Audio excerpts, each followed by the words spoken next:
Hello दोस्तों, नमस्कार। हल्द्वानी उत्तराखंड से मैं डॉक्टर राम सेवक वर्मा अपने चैनल होम्योपैथी सिंप्लीफाइड में आपका स्वागत करते हैं। दोस्तों, आज के इस एपिसोड में बात करते हैं जोड़ों के दर्द से संबंधित एक बीमारी आर्थराइटिस के बारे में। दोस्तों, आर्थराइटिस में आर्थ का मतलब होता है हड्डियां और आइटिस का मतलब होता है सूजन, यानी हड्डियों की सूजन। यह एक तरह का गठिया रोग है। यूँ तो गठिया रोग कई तरह का होता है, पर उसमें मुख्यतः दो होते हैं। एक तो गाउट होता है और दूसरा आर्थराइटिस। दोस्तों, गाउट हमारे जोड़ों की वो कंडीशन है जब हमारे ब्लड में यूरिक एसिड की मात्रा सामान्य से ज़्यादा हो जाती है। तो ये बढ़ा हुआ यूरिक एसिड हमारे छोटे छोटे जोड़ों में क्रिस्टल फॉर्म में, सॉलिड फॉर्म में, यानी नीडल लाइक स्ट्रक्चर की तरह, या ये समझ लो कंकर की तरह छिपने लगता है, कंकर की तरह जमा होने लगता है। और जोड़ों के मूवमेंट करने पर यह वहाँ पर स्थापित कार्टिलेज, लिगामेंट तथा साइनोवल मेम्ब्रेन को डैमेज करके हड्डियों को डैमेज करने लगता है। यदि आपने गाउट के बारे में मेरा वीडियो नहीं देखा है तो प्लीज़ अवश्य देख लीजिए। उसमें गाउट के बारे में, उसके कारणों के बारे में, लक्षणों के बारे में और मोस्ट इफेक्टिव होम्योपैथिक दवाइयों के बारे में पूरी जानकारी मिलेगी। यहाँ पर हम बात कर रहे हैं आर्थराइटिस के बारे में। आर्थराइटिस एक तरह का बात रोग है। ये दो प्रकार का होता है। एक तो होता है ऑस्टियोआर्थराइटिस और दूसरा होता है रूमेटॉइड आर्थराइटिस। यहाँ पर बात करेंगे दोस्तों इस एपिसोड में ऑस्टियोआर्थराइटिस के बारे में। ऑस्टियोआर्थराइटिस को संक्षेप में कहा जाए तो यह एक तरह का क्रॉनिक प्रोग्रेसिव डिजेनरेटिव डिजीज है। इनमें क्रॉनिक का मतलब है लंबे समय से, प्रोग्रेसिव का मतलब है धीरे धीरे बढ़ने वाला, डिजेनरेटिव का मतलब है जोड़ों में डिजेनरेशन पैदा करने वाला, जो सामान्यतः हमारे डेली रूटीन में हमारे जोड़ों में होता है। डिजीज का मतलब है बीमारी, यानी ये बीमारी धीरे धीरे जोड़ों में जो डिजेनरेशन होता है, जोड़ों की विकृति होती है, उससे संबंधित बीमारी है। यह ऐसी बीमारी है जो उम्र के साथ साथ बढ़ती जाती है। इसमें जोड़ों का एनाटॉमिकल स्ट्रक्चर डैमेज होता है और जोड़ों में भयंकर दर्द के साथ सूजन, लाली, अकड़न, जकड़न और मूवमेंट रिस्ट्रिक्टेड हो जाता है। यानी आप उस जोड़ को घुमाना चाहें तो पूरी तरह से वो घूमता नहीं, उसमें रेस्ट्रिक्शन रहता है। आर्थराइटिस की दूसरी किस्म जो होती है वो होती है रूमेटॉइड आर्थराइटिस। रूमेटॉइड आर्थराइटिस वो कंडीशन है, इसको यदि संक्षेप में कहा जाए तो यह है chronic progressive auto immune disorder. यानी इस बीमारी में, यानी रूमेटॉइड आर्थराइटिस में हमारा जो इम्यूनिटी है, हमारा जो डिफेंस मैकेनिज्म है, यानी हमारी जो फाइटिंग फोर्सेस हैं, ये ही हमारे जो हेल्दी सेल्स हैं, जोड़ों की जो हेल्दी सेल्स हैं, साइनोवियम को ये डैमेज करने लगती है। लेकिन ये प्रोग्रेस होती बहुत धीरे धीरे, यानी इसका मतलब हमारी इम्यूनिटी हमारे ही अगेंस्ट काम करने लगती है। इसमें ये हमारी साइनोवियल मेम्ब्रेन को, जो जोड़ों में चिकनाई पैदा करती है, इसको डैमेज करती है, जिससे जोड़ों में कार्टिलेज, लिगामेंट, इवन बोन भी डैमेज होने लगती हैं और ये शेप बदल जाता है, चाल बदल जाती है। यदि आपने रूमेटॉइड आर्थराइटिस के बारे में मेरा वीडियो नहीं देखा है तो प्लीज़ जरूर देख लीजिए। उसमें रूमेटॉइड आर्थराइटिस के बारे में आपको पूरी जानकारी मिलेगी। यहाँ पर बात हो रही है ऑस्टियोआर्थराइटिस की। ये एक क्रॉनिक प्रोग्रेसिव डिजेनरेटिव डिसऑर्डर है। दोस्तों, हमारे जोड़ों के सिरों पर कार्टिलेज लगे होते हैं। कार्टिलेज जो एक तरह का ऑर्गन है, ये न तो हड्डी होता है और न ही ये मांस होता है। जैसे हम लोगों का कान, ये न तो हड्डी है और न ही ये मांस है।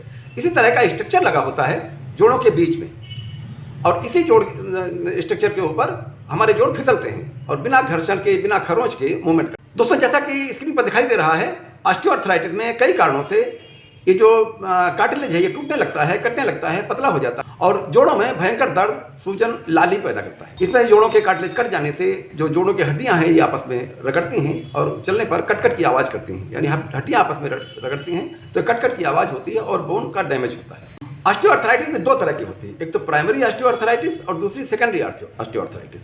प्राइमरी ऑस्टियोआर्थराइटिस वो स्थिति है जो हमारे नॉर्मल वियर एंड टियर में होता है, यानी उम्र के साथ साथ जो डिजेनरेशन होता है। जैसे उम्र के साथ साथ हमारे शरीर में अन्य परिवर्तन होने लगते हैं, जैसे बालों का सफ़ेद होना, स्किन पर झुर्रियाँ पड़ना, दांत कमज़ोर होना, आँखें कमज़ोर हो जाना। उसी तरह से हमारे कार्टिलेज भी धीरे धीरे घिसते हुए ये कमज़ोर हो जाते हैं और उनमें पहले जैसी बात नहीं रहती। ये कोई बीमारी नहीं है।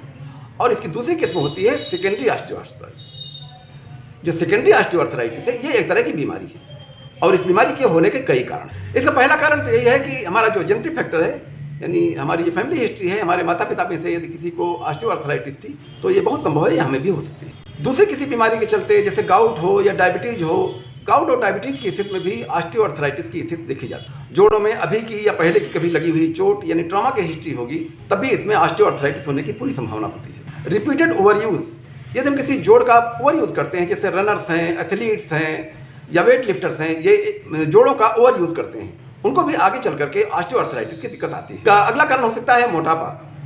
यानी जब हमारा शरीर का वजन ज़्यादा होगा तो हमारे वेट बेयरिंग जो जॉइंट्स हैं, जैसे टखने हैं, घुटने हैं, हिप जॉइंट है, इन पर अतिरिक्त प्रेशर पड़ता है और इस अतिरिक्त प्रेशर के पड़ने से वहाँ के जो कार्टिलेज हैं वो जल्दी घिस जाते हैं, जल्दी कट जाते हैं और उनमें दर्द होने लगता है। महिलाओं में पुरुषों की अपेक्षा ये बीमारी ज़्यादा देखी जाती है, यानी 40 वर्ष की उम्र के बाद में महिलाओं में ज़्यादातर ऑस्टियोआर्थराइटिस की दिक्कत होती है।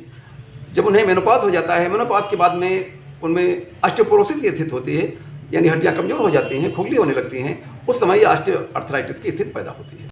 इसके लक्षणों के बारे में बात करें तो इसका पहला लक्षण तो ये होगा कि दर्द होगा, सूजन होगी, जॉइंट में लाली होगी और जॉइंट का मूवमेंट रेस्ट्रिक्टेड होगा, यानी अकड़न बनी रहेगी। क्रैकलिंग साउंड होगा, यानी चलने पर कट कट की आवाज़ आएगी। इसमें डिफॉर्मिटी हो सकती है, यानी जोड़ों पर छोटी छोटी गांठें बन सकती हैं। डिस्कम्फर्ट रहेगा, यानी चलने फिरने में आपको दर्द की अनुभूति रहेगी और हमेशा आपका ध्यान जोड़ों के दर्द पर ही लगा रहेगा। दोस्तों, ऑस्टियोआर्थराइटिस को डेवलप होने में काफ़ी वक्त लगता है। ये एक बहुत जिद्दी बीमारी है और इसके इलाज में भी बहुत वक्त लगता है। ये जल्दी ठीक नहीं होती, इसके इलाज में काफ़ी वक्त लगता है। इसके लिए बहुत धैर्य की जरूरत होती है। सबसे पहले छोटे जोड़ों में, जैसे हमारे उंगलियों में, कलाई में, कोहनी में, घुटने में, कमर की हड्डियों में दर्द पैदा होता है और धीरे धीरे ये बीमारी पूरे शरीर में फैलने लगती है, यानी सभी जॉइंट धीरे धीरे दर्द करने लगते हैं। जब ये बीमारी बढ़ती है, यानी जब जोड़ों का दर्द होता है तो ये सिमेट्रिकल होता है, यानी अगर दाहिने पाँव में दर्द है तो ये बाएं घुटने में भी दर्द होगा, यदि दाहिनी कलाई में दर्द है तो बाएं कलाई में भी होगा। कम ज़्यादा हो सकता है पर इसमें दर्द दोनों तरफ रहेगा। अब दोस्तों, इसके बारे में बचाव के तरीके के बारे में बात करते हैं। इसमें कुछ लाइफस्टाइल चेंजेस करने पड़ते हैं। तो पहला लाइफस्टाइल तो चेंज यही है कि हल्का व्यायाम रोज करते हैं। यदि आपका वजन ज़्यादा है तो वजन घटाने का प्रयास कीजिए। ज़्यादा वजन होना भी ऑस्टियोआर्थराइटिस का एक बहुत बड़ा कारण है। अपनी देखभाल के लिए समय अवश्य निकालें।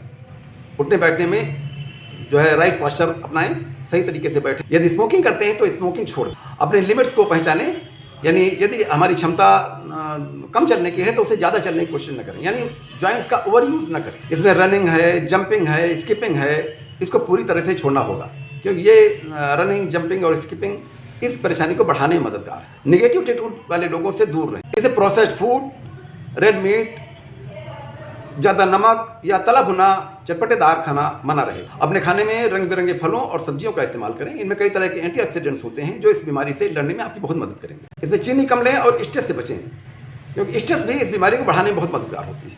अब दोस्तों, बात करते हैं इस बीमारी में कौन कौन सी होम्योपैथी दवाइयाँ हैं जो बहुत कारगर हैं, बहुत अच्छा काम करती हैं। तो हमारी सलाह तो दोस्त यही रहेगी कि आप अपने पड़ोस के होम्योपैथी डॉक्टर साहब पास जाएँ, उन्हें अपनी परेशानी बताएं। वो देखेंगे कि यह ऑस्टियोआर्थराइटिस है या कोई और परेशानी है। जरूरी हुआ तो कोई टेस्ट भी करा सकते हैं। हम अपने यहाँ आमतौर पर जो दवाइयाँ देते हैं, इसके अलावा भी तमाम दवाइयाँ हैं। उनमें मुख्य जो दवाई है वो हम सबसे पहली खुराक देते हैं मेडोरिनम 200। मेडोरिनम 200 की रोज़ एक खुराक सवेरे लेनी है, यानी 4 बूंद या 4 गोलियाँ रोज़ सवेरे लेनी है। इसमें दूसरी दवाई है आर्निका 200। आर्निका 200 भी 4-4 बूंद या 4-4 गोलियाँ दिन में रोज़ लेनी है।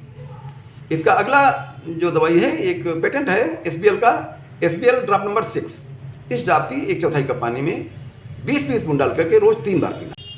इसमें रेक्वेक जर्मनी की एक ड्रॉप आती है R73, 1/4 कप पानी में R73 की 10-10 बूंद डाल करके रोज़ 3 बार पीना है। एक और पेटेंट मेडिसिन है ऑस्टियोटिन जेट, 1/4 कप पानी में इस दवाई की 20-20 बूंद डाल करके रोज़ 3 बार पीना है।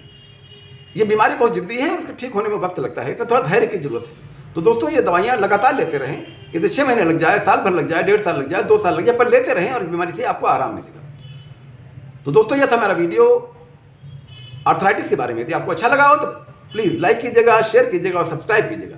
ठीक है दोस्तों, मिलते हैं अगले वीडियो में। नमस्कार।